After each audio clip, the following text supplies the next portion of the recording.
নমস্কার বন্ধুরা, আমি নিশা রাই। নিশাস রেসিপি ডায়েরিতে আপনাদের সবাইকে স্বাগত। শীতের দুপুরে গরম গরম ভাতের সাথে শীতকালীন বিভিন্ন সবজি নানা রকম রেসিপি খেতে ভীষণই ভালো লাগে।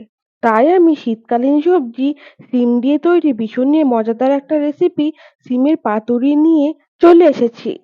ভীষণই অল্প উপকরণে আর ঘড়ি ধরা 10 থেকে 15 মিনিট সময়ের মধ্যে এই রেসিপিটা তৈরি করা সম্ভব।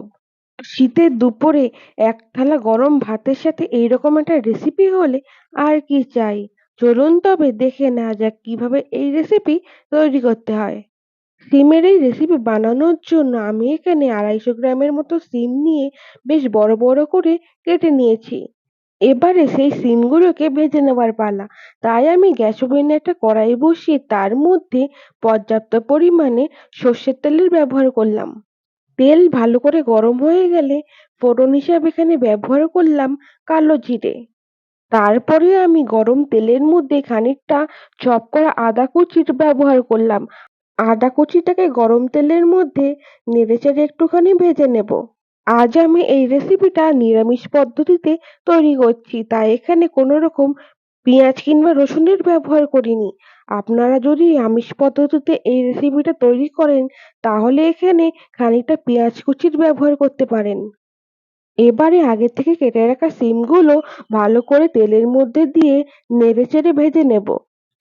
গ্যাসের ফ্লেম মিডিয়ামে রেখে আমি সমস্ত সিমগুলোকে ভেজে নেব। এই পর্যায়ে আমি স্বাদ মতো লবণের ব্যবহার করলাম। লবণ দিয়ে আবারও ভালো করে নেড়ে চেড়ে সিমগুলোকে ভালো করে ভেজে নেব। এই রেসিপিটা তৈরি করা ভীষণই সহজ। প্রত্যেকটা স্টেপ আপনারা ভালো করে ফলো করলে সহজে এই রেসিপিটা বাড়িতে তৈরি করে খেতে পারবেন। এই সিম ভেজে নেওয়ার প্রক্রিয়ার সময় আপনাদের তাড়াহুড়ো না করে মিডিয়াম ফ্লেমে প্রায় 5 মিনিট সময় ধরে সিমগুলোকে বারে বারে নেড়ে চেড়ে ভেজে নিতে হবে।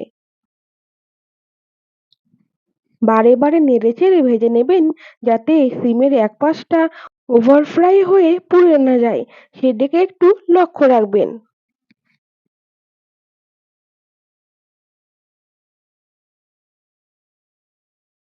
এবারে এই রেসিপির জন্য একটা মশলার মিক্সচার বানিয়ে নেব। তাই আমি মিক্সচার গ্রাইন্ডারের মধ্যে দিয়ে দিলাম 1 চামচের মতো কালো সর্ষে। তারপর এখানে ব্যবহার করলাম 2 চামচ হলুদ সর্ষে। যেহেতু কালো সর্ষে বেশি ব্যবহার করলে তেতো হয়ে যায়, তাই আমি এখানে 2 ধরনের সর্ষেরই ব্যবহার করলাম। আর সবশেষে ব্যবহার করলাম 1 চামচ পোস্ত। ঝালের জন্য আমি এখানে 4টে কাঁচা লঙ্কার ব্যবহার করেছি। সামান্য একটু জল দিয়ে সমস্ত কিছুকে মিক্সচার গ্রাইন্ডারের মধ্যে ভালো করে পেস্ট করে নিয়েছি। এবারে চলুন রেসিপিতে ফিরে যাওয়া যাক। সিমগুলো প্রায় ভাজা ভাজা হয়ে গেছে। এই পর্যায়ে সর্ষে আর পোস্তর যে মিক্সচারটা আমি বানিয়ে রেখেছি সেই মিক্সচারটা এখানে দিয়ে দেব। আমি কিন্তু সমস্ত পেস্টটা একবারে ব্যবহার করিনি। আমি এখানে 3 চামচের মতো ব্যবহার করেছি আর বাকিটা আমি পরে ব্যবহার করব। এবারে সিমগুলোকে সর্ষে আর পোস্তর মিক্সচারের সাথে ভালো করে নেড়ে চেড়ে মিশিয়ে নেব। মশলার সাথে সিমগুলোকে কষিয়ে নেওয়ার সময় গ্যাসের ফ্লেম কিন্তু মিডিয়ামে রাখবেন। এখন আমি কিছু গুঁড়ো মশলার ব্যবহার করব। সবার প্রথমে দিয়ে দিলাম 1/2 চামচের মতো জিরের গুঁড়ো। আর রঙের জন্য আমি এখানে 1/2 চামচের মতো হলুদ গুঁড়োর ব্যবহার করলাম। গুঁড়ো মশলা বলতে মাত্র দুটো উপকরণেরই ব্যবহার করলাম। আর কিন্তু কোনো রকম গুঁড়ো মশলার এখানে ব্যবহার করতে হবে না। শীতের শুরুতে বাজারে প্রচুর পরিমাণে সিম উঠেছে। আপনারা এই রেসিপিটা একবার গরম ভাতের সাথে খেয়ে দেখতে পারেন। খেতে ভীষণই দুর্দান্ত স্বাদের হয়ে থাকে। এই রেসিপিটা তৈরি করার সময় আপনারা সর্ষের তেলের অবশ্যই ব্যবহার করবেন। অন্যান্য তেলের তুলনায় সর্ষের তেল ব্যবহার করলে রেসিপিটার টেস্ট ভালো আসবে। গুঁড়ো মশলাগুলোকে ভালো করে মিশিয়ে নেওয়া হয়ে গেছে। এবার আমি এখানে খানিকটা জলের ব্যবহার করলাম। জল দিয়ে ভালো করে নেড়েচেড়ে একটু মিশিয়ে নেব।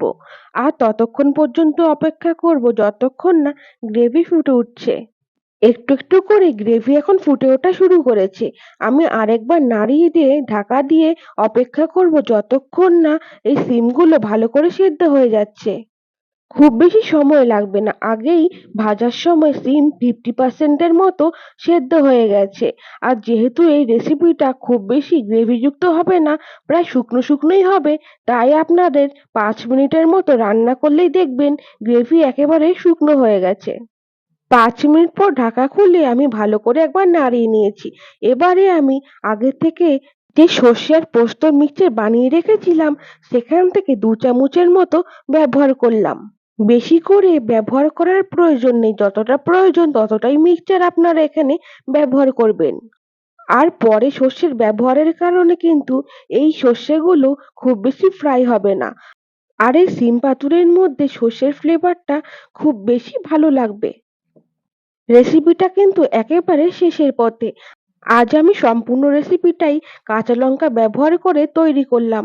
আপনারা চাইলে গুঁড়ো লঙ্কারও ব্যবহার করতে পারেন। রেসিপিটা ভালো লাগলে অবশ্যই একটা লাইক করে দেবেন। আর কমেন্ট করে অবশ্যই জানাবেন আপনাদের এই রেসিপিটা কেমন লাগলো। আর চ্যানেলের নতুন বন্ধুরা চ্যানেলটাকে সাবস্ক্রাইব করে অবশ্যই আমার পাশে থাকবেন। সবশেষে আমি কয়েকটা চেরা কাঁচা লঙ্কা আর সামান্য একটু ধনেপাতা দিয়ে ভালো করে মিশিয়ে নিলাম। এই ধনেপাতা ব্যবহারের কারণে খুব সুন্দর একটা গন্ধ বেরোচ্ছে। রেসিপিটা আজ এই পর্যন্ত। দেখা হচ্ছে পরবর্তী কোনো রেসিপিতে। সকলে ভালো থাকবেন, সুস্থ থাকবেন। ধন্যবাদ।